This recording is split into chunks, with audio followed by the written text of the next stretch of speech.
Don't जज book by it's cover असं का म्हणतात ते आज समजलं मला. बाहेरून सिंपल आणि साधं वाटणारे हे घर आतमध्ये एवढं स्पेशल आणि सरप्राईज भेटेल असं वाटलं नव्हतं. तर हे श्रेयस भागनाचे ह्यांच्या घरी मी काल गणपती बाप्पांचं डेकोरेशन बघण्यासाठी गेलो होतो. बाहेरून घर बघून तर मला असं वाटलं होतं की डेकोरेशन फार सिंपल असेल. आतमध्ये एंट्रन्स केल्यावर राईट साईडला हे करता करविता वाचलो आणि खूप छान वाटलं. आणि मग थोडं पुढे गेल्यावर डाव्या बाजूला बजरंगबलींचं दर्शन झालं. पण मेन सरप्राईज तर आत्ता आहे.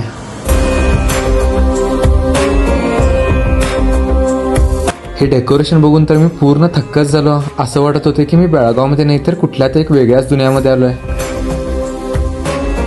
हे पूर्ण रिअलिस्टिक वाटणारं डेकोरेशन हँडमेडेड असून इको फ्रेंडली आहे. कलाकारांचे कलाधिपती यांचं मागच्या वर्षीच्या थीमचं इन्स्पिरेशन घेऊन श्रेयस दादानी स्वतः 4 महिन्यापासून दिवस रात्र एक करून ही एवढी छान कलाकृती साकारली. एवढंच नव्हे तर साधू संतांच्या अवतारात बसलेली गोंडस गणपती बाप्पांची मूर्ती सुद्धा इको फ्रेंडली आहे.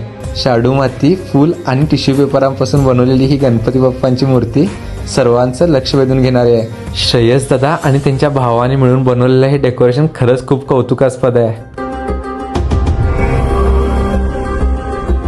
श्रेयस दादांना हे डेकोरेशन करण्यासाठी 4 महिने लागलेत. आम्ही 1 दिवस जाऊन हे डेकोरेशन नक्कीच बघू शकतो. मग बेळगावकर वाट कसली बघताय, लवकर जावा आणि या नयनरम्य देखाव्याचं दर्शन घ्या. आणि हा, गणपती बाप्पांसोबत तुमची मेमरी क्रिएट करण्यासाठी ह्यांनी ट्रायपॉड स्टँड सुद्धा ठेवले. गणपती बाप्पा समोर बसून तुमचे मस्त फोटो व्हिडिओज काढा आणि स्वीट मेमरीज बनवा.